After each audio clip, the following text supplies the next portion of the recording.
නමෝ තස්ස භගවතෝ අරහතෝ සම්මා සම්බුද්දස්ස. රැවටීම සත්වයාගේ ස්වභාවයකි.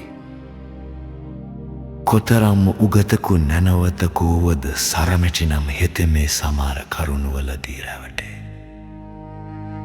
මන්ද බුද්ධිකයෝ වනාහි නොයෙක් කරුණුවලට නිතර රැවටිති. රැවටීම වනාහි අංපුද්ගලයකුට හෝ වස්තුවකට හෝ රැවටීමය. තමාටම රැවටීම යයි දෙපරිදිවේ. එයින් අනුන්ට හා අන්දේවලට රැවටීම ලෝකයේ කවුරුනුත් දන්නා ප්‍රකට කරුණකි. තමාටම තමා රැවටීම වනාහි සෑම දෙනාම නොදත් ගුප්ත කරුණකි.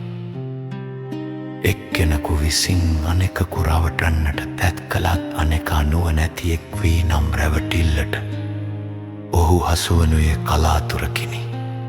හසු වූයේද ඔහුට වැඩිකල් නොගොස් ඒ බව අවබෝධ වේ. ඒ බව අනෙකකු විසින් කිව්වහොත් ඔහුට වහාම එය අවබෝධ වේ. බොහෝ උගත්තුද නුවණැත්තෝද නොයෙක් විට තමන්ට රැවටෙති. මන්ද දුද්ධිකයන්ගේ තමන් ගැන රැවටීම කියනුව කිම? තමා ගැන රැවටුණු තැනැත්තාහට අනුනට රැවටුණ තැනැත්තාට මෙන් ඒ බව පහසුවෙන් අවබෝධ නොවේ. බොහෝ සෙයින් ඔහුට ඒ රැවටිලි මුළු ජීවිත කාලයේදීම නොවැටහේ ඔහුගේ රැවටුම තේරුම්ගත් අනුවණැතියෙකු විසින් ඒ බව. ඔහුට කිව්වත් ඔහු ඒ නොපිළිගන්නේ. එබැවින් අනුන්ට රැවටීමට වඩා මහත් වූ නපුරුද රැවටිල්ල තමා ගැනම රැවටීම බව කිව යුතුය. මෙහි තමාට තමා රැවටීම යැයි කියනු ලබනුයේ අන්‍ය ධර්මයක වේශයෙන් අන්‍ය ධර්මයක ආකාරයෙන් සත්ත්ව සංතානයේ පහළවන සිත්වලට රැවටීමය. ස්වීය තත්ත්වය වසාගෙන අන්‍ය වේශයකින් සිත් පහළවනුයේ නං දෙස් ගන්නා කෙලෙසුන් හා සම්ප්‍රයෝගයෙනි. ආර්ය මාර්ග ගානය උපදවායෙහි බලයෙන් මතු නූපදනා පරිද්දෙන් කෙලෙසුන් නොනැසූ පුද්ගලයා තුළ ඒ කෙලෙසුන් කොතෙක් කල් යටපත් වී තිබුණත් කොතරම් උත්සාහයකින් යටපත් කරන ලදුවත් කෙලෙසුන්ට හිත වූ අරමුණක් මුණ ගැසුණු කලේ ඒ ක්ලේශය උපදනාහුය.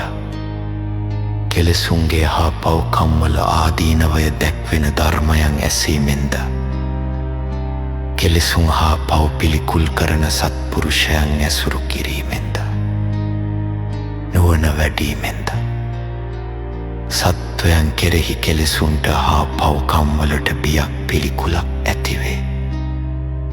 එය වනාහි කෙලෙසුන්ටත් පව්කම්වලටත් විලොත්ත හැඟීමකි.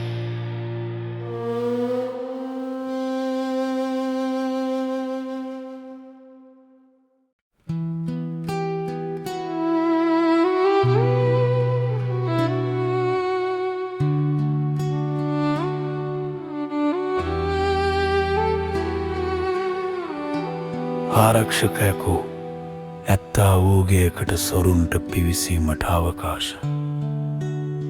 මඳවන්නක් මින් ක්ලේශයන්ට විරුද්ධ වූ ඒ හැඟීම ඇත්තා වූ තැනැත්තාගේ සන්තානයේ ක්ලේශයන්ගේ පහළවීමටත් පහළවී ක්‍රියාකාරීවීමටත් අවකාශ මඳවන්නේය.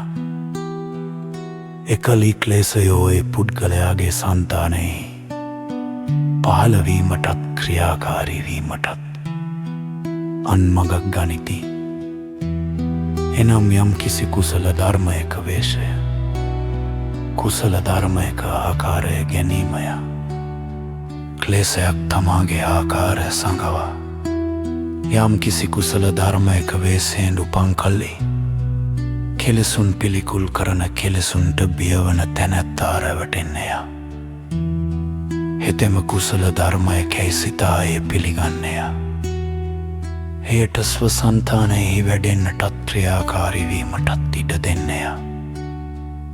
මෙසේ තමන්ගේ නියම ආකාරය සඟවා යම් කිසි කුසල ධර්මයක වේසයෙන් පහළවන්නා වූ ක්ලේශයෝ වංචක ධර්ම නම් වෙති. තමන්ගේ සන්තානයෙහිම හටගන්නා වූ මේ ක්ලේශයන්ට රැවටීමට ලෝක ව්‍යවහාරය අනුව කියන කල්හි තමාට තමා රැවටීමයයි කියනු ලැබේ. කෙලෙසුන් කෙරෙන් දුරුව පාපයෙන් වෙන්ව ශුද්ධ ජීවිතයක් ගත කරනු කැමැත්ත ඇතිගී පැවිදි බොහෝ සත්පුරුෂයෝ වංචක ධර්ම නම් වූ කුසල වේශයෙන් පැමිණෙන මේ ක්ලේශයන්ට රැවටි ශුද්ධව විසීමේ අපේක්ෂාව තිබියදී ඒ ක්ලේශයන්ට ඉඩදීම් වශයෙන් සමහර විට කෙලෙස් වඩති. කෙලෙස් සහිත සිතිවිලි සිතති. ඒ ක්ලේශයන්ට වසවවීමෙන් පින් කරමි යන අදහසින් පව් කරති.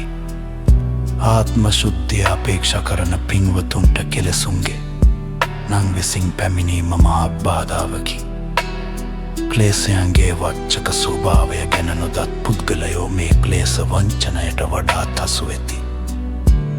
ආත්ම ශුද්ධය අපේක්ෂා කරන ප්‍රඥයනට ඒ ශුද්ධිය මැනවින් රැක ගැනීමට ඇත්තා වූ උපාය නම් ක්ලේශයන්ගේ වංචක ස්වභාවය ගැනත් ඒ ක්ලේශයන් ගන්න වේශයෙන්ුත් මැනවින් දැනගෙනය.